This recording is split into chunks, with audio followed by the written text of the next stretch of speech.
Boys versus girls ಅನ್ನೋ ಹೊಸ show promotion ಆದ್ಮೇಲೆ ಸುದೀಪ್ ಅವರು ಎಂಟ್ರಿ ಕೊಡ್ತಾರೆ. ಎಂಟ್ರಿ ಕೊಟ್ಟ ಕೂಡಲೇ ಫಿನಾಲೆ ಟಿಕೆಟ್ ಗೆದ್ಕೊಂಡಿರೋ ಹನುಮಂತನ ಕಂಗ್ರಾಚುಲೇಟ್ ಮಾಡಿ ಅವ್ರನ್ನ ತುಂಬಾ ಹೊತ್ತು ಮೆಚ್ಚಿ ಹೊಗಳ್ತಾರೆ. ಹನುಮಂತು ಹೆಂಗ್ ಥಿಂಕ್ ಮಾಡ್ತಾರೆ, ಟಾಸ್ಕ್ ಸ್ಟಾರ್ಟ್ ಆಗೋ ಮುಂಚೆ ಯಾವ ತರ ರೆಡಿ ಆಗ್ತಾರೆ, ಟೋಟಲ್ ಆಗಿ ಈ ಸೀಸನ್ ವಿನ್ನರ್ ಅವರೇ ಅನ್ನೋ ತರ ಒಂದು ದೊಡ್ಡ ಹಿಂಟ್ ಕೊಟ್ಟಿದ್ದಾರೆ ಅಂತ ನನ್ಗನ್ನಿಸ್ತು. ಏನಂತೀರಾ? ಇದಾದ್ಮೇಲೆ ಸುದೀಪ್ ಅವರು ರಜತ್ ಉಸ್ತುವಾರಿ ಬಗ್ಗೆ ಪ್ರಶ್ನೆ ಮಾಡಿದ್ರು. ಇದ್ರಲ್ಲಿ ಕೆಲವು ವಿಡಿಯೋಗಳು ತೋರಿಸಿದ್ರು. ಆಕ್ಚುಲಿ ಸುದೀಪ್ ಅವರು ತುಂಬಾನೇ ಕಮ್ಮಿ ತೋರಿಸಿ ಮಾತಾಡಿದ್ರು ಅಂತ ನನ್ಗನ್ನಿಸ್ತು. ಈ ವಾರ ಸ್ಟಾರ್ಟಿಂಗ್ ಇಂದಲೇ ತುಂಬಾ ಮಿಸ್ಟೇಕ್ ಮಾಡಿದ್ರು ರಜತ್. ಇದ್ರ ಬಗ್ಗೆ ತುಂಬಾ ಕಮ್ಮಿ ಇನ್ಫಾರ್ಮೇಶನ್ ಇಟ್ಕೊಂಡು ಇವತ್ತಿನ ಪ್ರೋಗ್ರಾಮ್ ನಡೆಸಿದ್ರು ಸುದೀಪ್ ಅವರು ಅಂತ ನನ್ಗನ್ನಿಸ್ತು. ರಜತ್ ಬರೀ ನಮ್ ಟೀಮ್ ಮೇಲೆ ಕಾನ್ಸಂಟ್ರೇಟ್ ಮಾಡ್ತಾ ಇದ್ರು, ನಮಗೆ ಜಾಸ್ತಿ ಫೌಲ್ ಕೊಡ್ತಾ ಇದ್ರು ಅಂತ ಗೌತಮಿ ಹೇಳಿದ್ರು. ಹೌದು ಸರ್, ನಾನು ಬರೀ ಗೌತಮಿ ಟೀಮ್ ನ ನೋಡ್ತಾ ಇದ್ದೆ, ಯಾಕಂದ್ರೆ ಅವರೇ ಜಾಸ್ತಿ ಫೌಲ್ ಮಾಡೋದು ಅಂತ ಹೇಳಿ. ಭವ್ಯ ಟೀಮ್ ಕಡೆ ನಾನು ಜಾಸ್ತಿ ನೋಡ್ತಾ ಇರಲಿಲ್ಲ, ಅವ್ರ ಫೌಲ್ಗಳ ಬಗ್ಗೆ ನಾನು ತಲೆನೇ ಕೆಡಿಸ್ಕೊಳ್ಳಿಲ್ಲ ಅಂತ ಇಂಡೈರೆಕ್ಟ್ ಆಗಿ ಹೇಳ್ಬಿಟ್ರು. ಇದರಿಂದ ಏನ್ ಪ್ರೂವ್ ಆಗುತ್ತೆ ಅಂದ್ರೆ ಮಂಜು ಟೀಮ್ ಸೋತಿಲ್ಲ. ರಜತ್ ಅವರು ಬಯಾಸ್ಡ್ ಆಗಿ ಉಸ್ತುವಾರಿ ಮಾಡಿ ಮಂಜು ಟೀಮ್ ನ ಸೋಲ್ಸಿದ್ರು. ಆಮೇಲೆ ಬ್ರೇಕ್ ಅಲ್ಲಿ ರಜತ್ ಅವರು ನನ್ನ ಮಾತು ಯಾರು ಕೇಳ್ತಾ ಇದ್ರಿ ನೀವು, ನಾನೊಂದ್ ಹೇಳಿದ್ರೆ ನೀವೊಂದ್ ಮಾತಾಡ್ತೀರಾ, ನಿಮ್ದೇ ರೂಲ್ಸ್ ಹೇಳ್ಕೊಂಡ್ ಬರ್ತೀರಾ, ನನ್ ಮೇಲೆ ಕಿರ್ಚಾಡ್ತೀರಾ, ನನ್ ಮೇಲೆ ಜಗಳ ಆಡಕ್ ಬರ್ತೀರಾ ಅಂತ ಹೇಳೋರು. ಉಸ್ತುವಾರಿ ಮಾಡದೆ ಎರಡೂ ಟೀಮ್ ನ ಸಂಭಾಳಿಸಕ್ಕೆ. ಅವ್ರು 1000 ಕ್ವಶನ್ ಕೇಳ್ತಾರೆ, ಅದಕ್ಕೆಲ್ಲ ಆನ್ಸರ್ ಇಟ್ಕೊಂಡಿರ್ಬೇಕು ಉಸ್ತುವಾರಿ.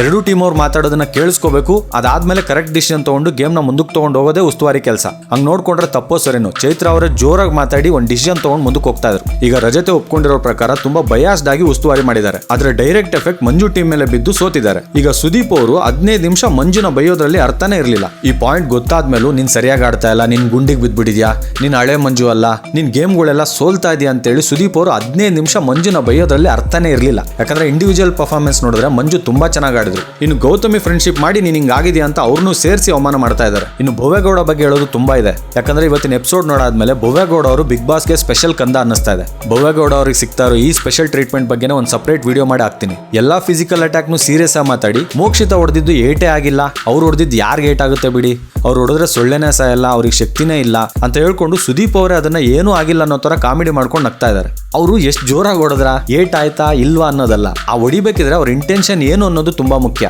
ಈ ಪಾಯಿಂಟ್ ಸುದೀಪ್ ಅವ್ರಿಗೆ ಯಾಕೆ ಅರ್ಥ ಆಗಿಲ್ಲ?